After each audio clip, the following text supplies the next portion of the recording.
Okay, my name is Brooke Hornseth. I am the American Indian Success Program Coordinator here at Minneapolis College. Today I am sharing a tutorial video on how to apply for the Minnesota Indian Scholarship through the state of Minnesota. To get started, open whatever web browser you prefer to use. Currently I am in Google Chrome, however, web browsers like Internet Explorer or Firefox do work. Next, you will open a search engine and type within the search bar Minnesota Indian Scholarship. Once your screen loads, you will find the link that says Minnesota Indian Scholarship, Office of Higher Education.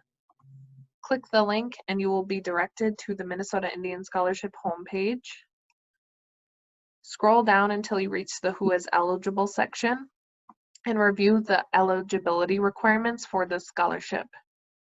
So to begin, scholarships are available to eligible Indian undergraduate students enrolled at least 3/4 time and graduate students enrolled at least half time. 3/4 times for our students means a minimum of 9 credits.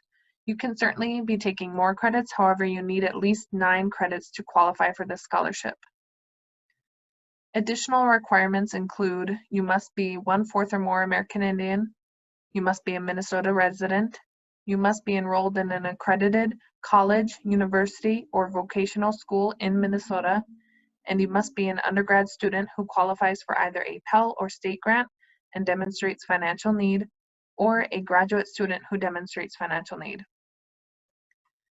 This last bit of information here is important because if you ever lose your eligibility for the Pell or state grant, you will likely lose access to the Minnesota Indian Scholarship. Once you've reviewed the eligibility requirements and all of them are applicable to you, you can continue on with this scholarship and scroll down to the What is the application process section. Here's where you will find the online student application link. You can find that here under MISP Online Student Application. Click the link and it will direct you to the online application platform. To begin, the academic year should automatically load with 2020-2021. That is for the upcoming academic year. Next, you will select the type of application you are submitting. So if you have never applied before, you would select New.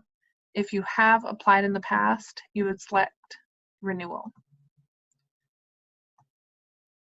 The next items are checking the terms that you plan to attend this upcoming academic year. If you intend to attend college in the fall and the spring, you would select Fall and Spring. SS2 and SS1, that means summer semester 1 and 2. If you plan on attending the summer semester next year, so summer 2021, you can check these boxes. If you don't intend to go to school in the summer next year, you would not select these boxes. Minneapolis College does not have a winter term, so this box will remain unchecked. Next, you will scroll down and input your student information, beginning with your first name, middle initial, last name. There's a space for whether or not you've used any other names. Then you will put in your mailing address.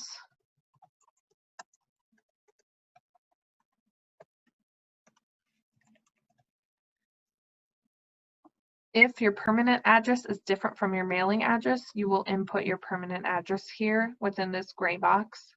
If they are the same, you can leave this blank. Then you will scroll down to marital status and gender, and then you will input your social security number.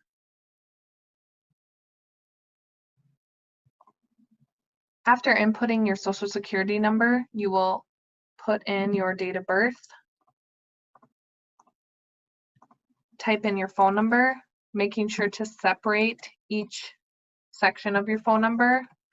If you type your phone number all in this first box here or any of these boxes, you will get an error message and you won't be able to move on to the next piece of the application. So make sure they're separated just like this, and then type in your email address and click continue.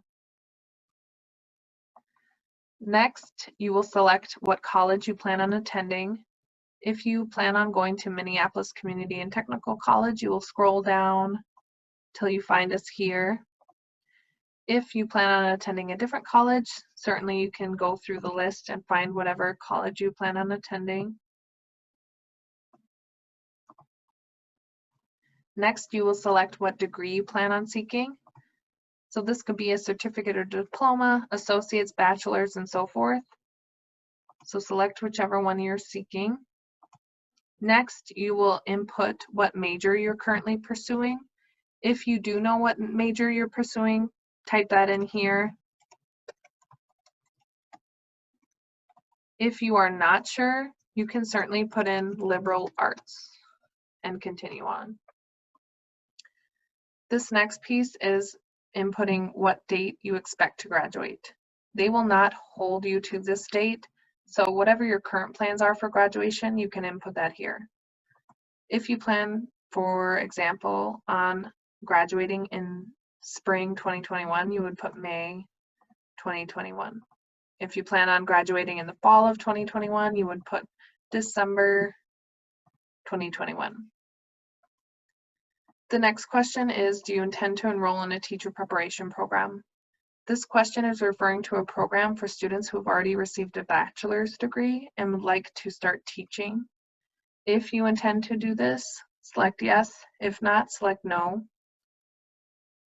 Next, you will move on to high school diploma or GED information. If you graduated from high school and received your diploma, you would select what high school you graduated from the list and the year that you graduated.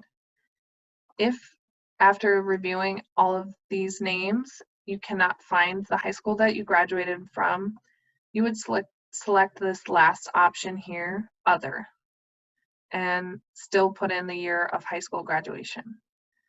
If you earned your GED instead of your high school diploma, you will leave the information in this gray box blank and move on to the last question here and select yes. I have completed or expect to complete a GED. Then click continue. This is the last phase of the application and it will refer to your tribal affiliation. There are two options here. The first is enrolled in a tribe. The second is combination. For the Minnesota Indian Scholarship, you do not need to be enrolled in a tribe to be eligible for the scholarship. You do, however, have to submit blood quantum documentation for any tribes that you are affiliated with.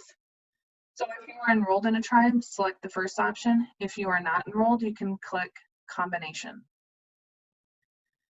Please note the information within the blue text. It will outline the requirements for the documentation that you need to submit to verify blood quantum. If you are a new applicant, you must provide this information. If you are a returning applicant, the information that you provided in previous applications will be considered and you shouldn't need to submit any more documentation. After reviewing the requirements for your documentation, scroll down until you reach the different tribal communities. These are the tribal communities within the state of Minnesota.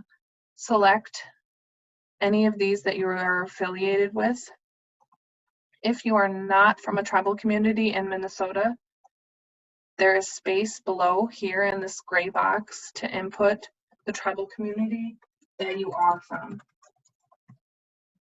So here you would type in the name of the tribal community and then you would put in the address, city, state, and zip code of the tribal community.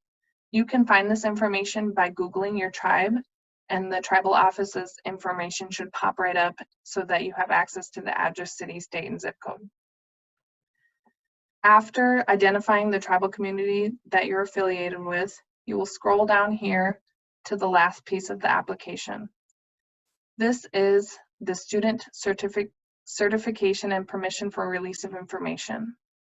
Review all of the bullet points, and once you have read and understood the terms, you will click I have read and accept the terms, and then you will type in your name in the signature box and select submit. Once you select Submit, a screen will pop up verifying that you have applied for the Minnesota Indian Scholarship. It will also encourage you to continuously check your email for information regarding the scholarship, as well as when, where, and what to submit to verify your blood quantum.